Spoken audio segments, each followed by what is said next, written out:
Verma sir के निष्णात classes में तमाम विद्यार्थियों का, छात्रों छात्राओं का और इस वीडियो को देखने वाले तमाम अन्य लोगों का हार्दिक स्वागत है। आज इलेक्ट्रोस्टैटिक्स का हम क्लास 12 का लास्ट चैप्टर शुरू करने जा रहे हैं। जो लोग इस वीडियो को शुरू से अंत तक देखेंगे उन्हें बहुत लाभ होगा। यह चैप्टर इलेक्ट्रोस्टैटिक्स का सबसे अच्छा, आकर्षक, आसान और उपयोगी चैप्टर माना जाता है, क्योंकि इसके साथ जुड़ा हुआ है एक विशेष चीज जिसका नाम है कंडेंसर, पुराना, और नया नाम कैपेसिटर। तो आइए हम लोग देखते हैं विद्युत धारिता, इलेक्ट्रिक कैपेसिटी। ये जो आप चार्ज करते हैं, चार्जर, ये क्या करता है? आवेश को संचित करता है, आवेश को जमा करता है। किस समय के लिए? आप पैसा बैंक में जमा करते हैं किस दिन के लिए? कि जब कभी आपको इमरजेंसी होगी आप उस पैसे का उपयोग करेंगे। तो कैपेसिटर एक अरेंजमेंट है जो क्या करता है? इलेक्ट्रिक चार्ज को स्टोर करता है। ये स्टोर कीपर है, संग्राहक, कलेक्टर है। इसका नाम ही है संचक, यानी संचित करने वाला। और स्टार्ट करते हैं कोर्सेस ऑफ स्टडी। सबसे पहला क्वेश्चन इसका क्या जनरेट होगा आप खुद भी सोच सकते हैं। विद्युत धारिता क्या है? विद्युत धारिता क्या है? What is electric capacity? Short question, board model. ठीक है, विद्युत धारिता क्या है? वैसे परिभाषा इसकी ऐसी लिख सकते हैं, विद्युत आवेश संग्रह या धारण करने की क्षमता। कभी किताबी भाषा केवल मत प्रयोग किया है। विद्युत आवेश संग्रह करने की क्षमता ही विद्युत धारिता है। विद्युत धारिता है। इसका संकेत आप खुद सोच सकते हैं। इलेक्ट्रिक कैपेसिटी, चूंकि इसका अंग्रेजी नाम हुआ कैपेसिटी माने क्षमता, उसका पहला अक्षर सी है, तो इसका संकेत कैपिटल सी है। सूत्र C बराबर Q बटे V होता है। Q बराबर आवेश, अब V बराबर विद्युत विभव। C बराबर Q बटे V होता है। अब आप बिना रटे आप खुद बता सकते हैं, कोई रटने की जरूरत नहीं है। C का मात्रक क्या होगा? मात्रक बोले तो SI मात्रक क्या होगा? मात्रक बोलने का ही अर्थ ही निकल जाता है कि SI मात्रक हो जाता है। इसकी इकाई कूलाम होती है। बटे को आपको हम पढ़ा चुके हैं, बटे को प्रति बोलते हैं, तिरछी लकीर लिखते हैं, कूलाम प्रति वोल्ट। आज एक नई चीज आपको बता देते हैं। अगर कोई आदमी ऐसा लिखता है A और सीधा लकीर B, तो इसका अर्थ कभी नहीं होता है A बटे B। इसका अर्थ होता है B बटे A। इसको पढ़ते हैं A डिवाइड्स B, यानी A B में भाग देता है। और कोई आदमी ऐसा तिरछा लकीर लिखता है जिसे ऑब्लिक पढ़ते हैं, ऑब्लिक, तो इसका अर्थ होता है A बटे B। इसलिए लकीर देने में थोड़ा सावधानी रखिएगा। कूलाम प्रति वोल्ट। इसी से बचने के लिए आजकल लोग इसको लिखने लगे हैं CV-1। अब कूलाम प्रति वोल्ट, ये सब काफी लंबा नाम है, बहुत लंबा नाम है, इसलिए इसको एक छोटा नाम दिया गया है और वो छोटा नाम आप याद रखिएगा, फैराड। Farad FARAD। और आप याद रखेंगे एक कूलाम प्रति वोल्ट बराबर 1 फैराड होता है, ये भी याद रखें। अब परीक्षा में ही सब नहीं लिख दीजिएगा कि याद रखें, हो गया। याद रखें 1 कूलाम प्रति वोल्ट 1 फैराड होता है। फैराड बहुत बड़ी इकाई होती है, बहुत बड़ी इकाई होती है। आपके मन में क्वेश्चन उठता होगा क्यों? फैराड बहुत बड़ी इकाई होती है, क्यों? एक क्वेश्चन है, इसको बना लीजिए क्वेश्चन कि फैराड बहुत बड़ी इकाई होती है, क्यों? मैं स्टाइल थोड़ा चेंज कर रहा हूं पढ़ाने का, क्योंकि वीडियो क्लासेस में पढ़ाने का मेरा 45 साल का ये पहला अनुभव था। 1976 से लगातार मैं पढ़ा रहा हूं, लेकिन कभी वीडियो क्लास लेने का मौका नहीं लगा था। तरह तरह के आप लोगों के कमेंट्स आते हैं, जिससे हमको लगा कि मुझे पढ़ाई को इतना आसान और इंटरेस्टिंग कर देना चाहिए कि लोग खुद ब खुद हमसे प्रेरित होकर के इसे सब्सक्राइब करना शुरू कर दें, लाइक करना शुरू कर दें और व्यू करना शुरू कर दें, उनको लाभ मिलना शुरू हो जाए। इसलिए आज से मैं पढ़ाई का स्टाइल थोड़ा चेंज कर रहा हूं, इतना आसान कि आप देखते रह जाइएगा, मन नहीं थकेगा, बार बार देखिएगा। साहेब क्यों फैराड बहुत बड़ी इकाई होती है? चलिए मान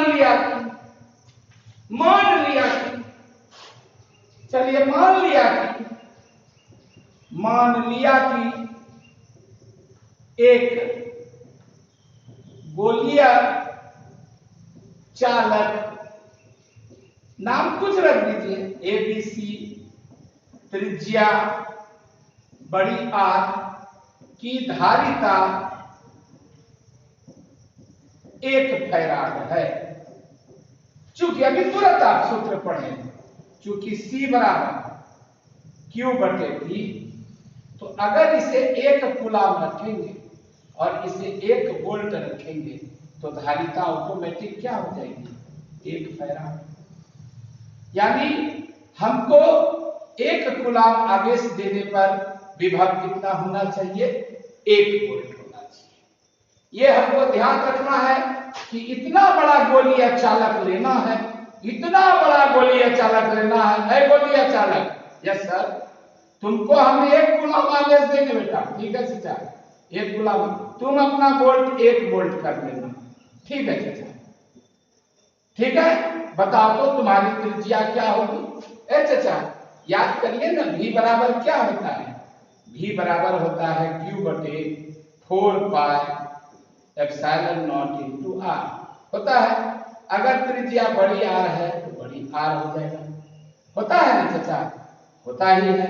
तो V बराबर 1 वोल्ट रखना है, इसको 1 कूलाम रखना है। यहाँ V का मान रखिए, क्या हो जाएगा? C बराबर Q/4πε0 × R। अब मैथमेटिक्स के सिद्धांत के अनुसार ये दोनों कट जाएंगे, क्योंकि यहाँ भाग है, और ये उलट कर कहां चला जाएगा? 4πε0 × R। R बराबर क्या हो जाएगा बताइए? C × 1/4πε0। C का मान 1 है और 1/4πε0 का मान 9 × 10⁻9 मीटर। यानी आपको गोला कितना त्रिज्या का लेना होगा? आप खुद सोचिए, पढ़े लिखे आदमी हैं, आपके गोले की त्रिज्या क्या होनी चाहिए? R बराबर 9 × 10⁻9 मीटर। यानी 9 गुना 10 पर पावर 6 किलोमीटर, यानी 90 लाख किलोमीटर है साहेब।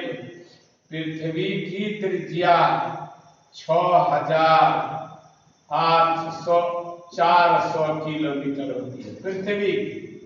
तो आप सोचिए ये गोला पृथ्वी की तुलना में कितना बड़ा हो जाएगा। पृथ्वी की त्रिज्या होती है 6,400 किलोमीटर, और ये जो आप गोला लाए हैं यह 90 लाख किलोमीटर का है। कौन फैक्ट्री में डालिएगा, कहां बनेगा। इसलिए फैराड बहुत बहुत बड़ी इकाई होती है। इसलिए विद्युत धारिता की व्यावहारिक इकाई फैराड नहीं मानी जाती है। हाँ चलिए एसआई इकाई है, विद्युत धारिता की एसआई इकाई फैराड है। लेकिन आप देख रहे हैं कि अगर आप एक फैराड धारिता का गोलीय चालक ला रहे हैं तो उसका रेडियस कितना निकल रहा है, 9 गुना 10 पर पावर 9 मीटर।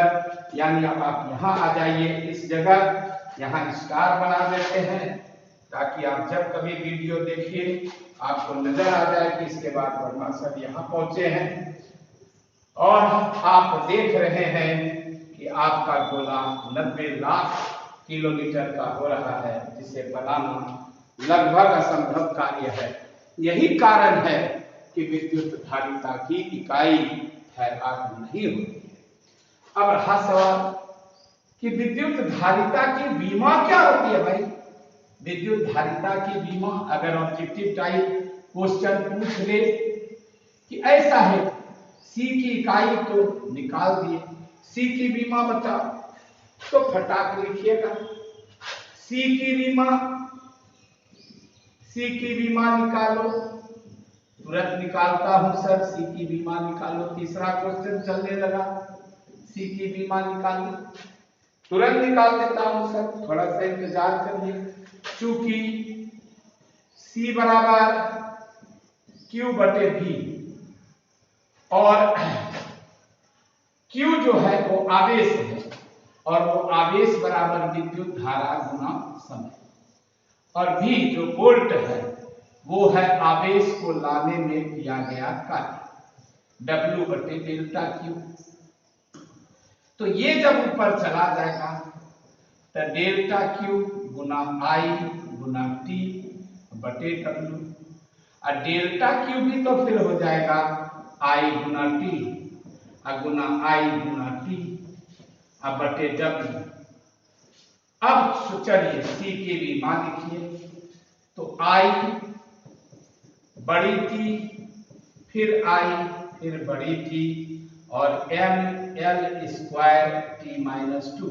अब सबको ऊपर उठाइए, सबको ऊपर उठाइए। ये तो बीमा का नियम है कि जितने भी इसमें शामिल मूल मात्रक है सबको ऊपर उठाया जाए।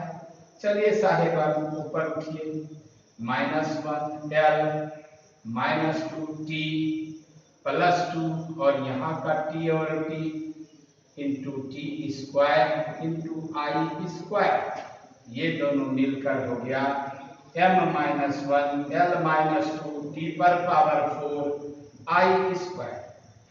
अब चूंकि भारतवर्ष में कुछ किताबें जो छपती हैं वो विद्युत धारा की बीमा को ए भी मानती हैं, तो इस स्थिति में इसकी बीमा m-1 l-2 t4 ए स्क्वायर होगी। ऑब्जेक्टिव टाइप में टिक मारने आता है, आपको जो भी बीमा निकालना है वो आप निकाल सकते हैं।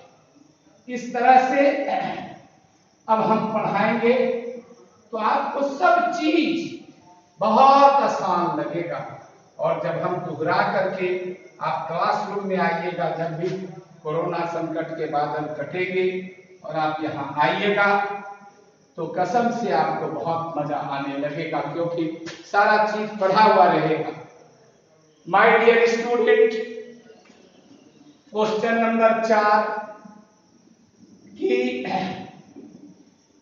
C का मान गोलीय चालक के लिए निकालो, गोलीय चालक के लिए निकालो।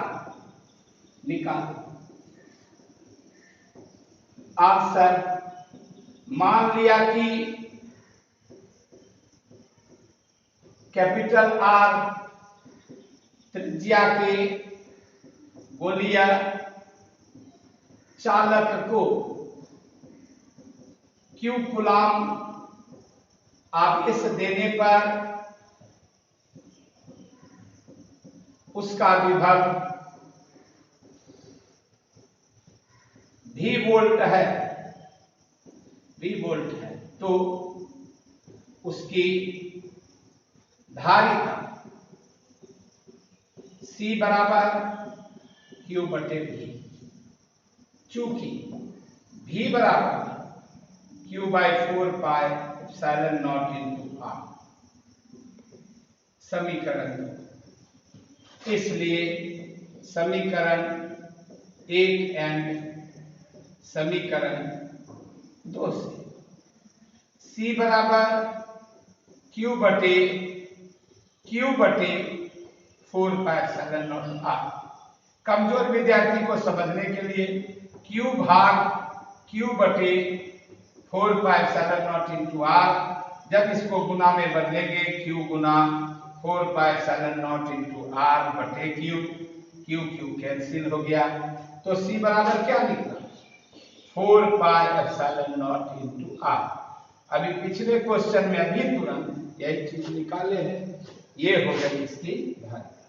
अब आप देख रहे हैं कि ये तीनों नियतांक हैं, तो यहां से फिर एक ऑब्जेक्टिव टाइप क्वेश्चन जन्म लेता है। Objective type question, OT question, क्या विद्युत धारिता बढ़ाने या घटाने के लिए चालक, वो भी गोलीय चालक की त्रिज्या बढ़ानी घटानी होगी? कोई पूछता है, उत्तर होगा हाँ। लगातार पूछ दिया, क्यों? उसको तुरंत बताएंगे, तुमको पता नहीं चलता है C बराबर 4 pi epsilon not into R, उतना भी तुरंत पड़ेगा। तो ये तो तीनों नियतांक है,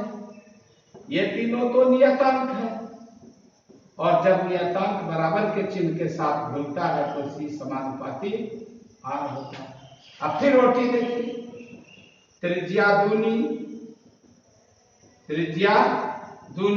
धारिता दूना, त्रिज्या चौगुनी धारिता 4 गुना, त्रिज्या आधी धारिता आधी। तो त्रिज्या आधी करने पर नई अनुपात पुरानी धारिता क्या होगा? नई अनुपात पुरानी धारिता, तो हाफ अनुपात 1, 2 से गुना कर दीजिए, 1:2। पहले 2 था, अब 1 हो गया।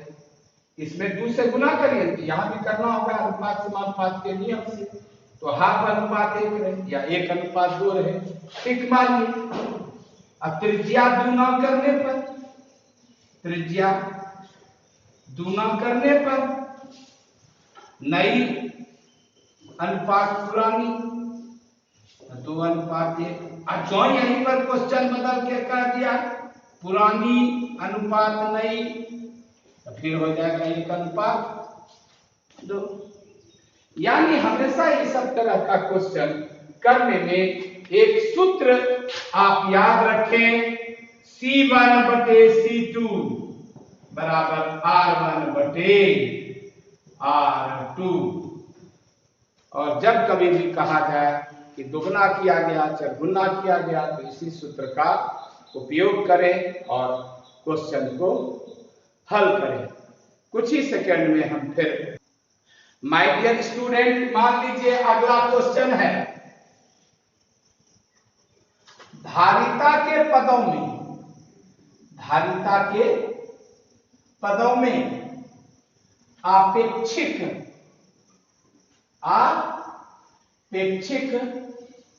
विद्युतशीलता या परावैद्युतता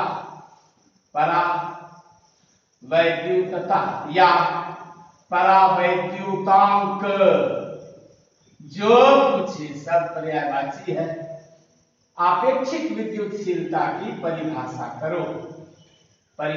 करो, सूत्र निकालो, फला करो, ढिमना करो।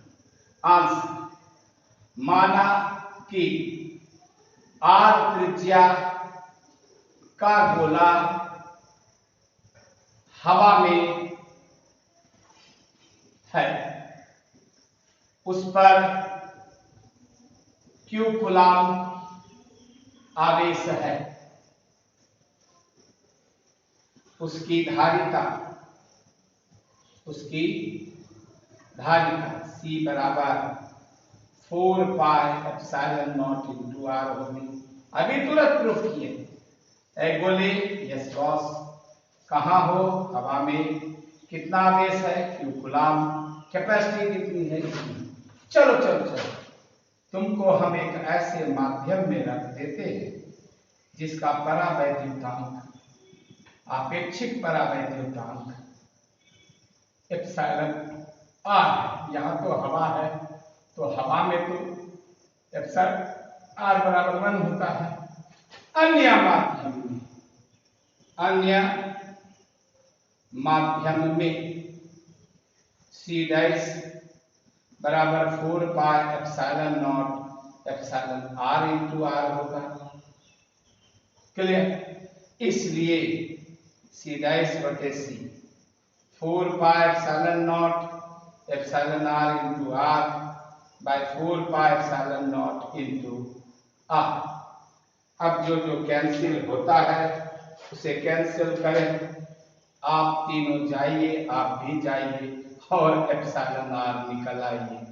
एप्सिलॉन r बराबर C डैश बटे C। यही धारिता के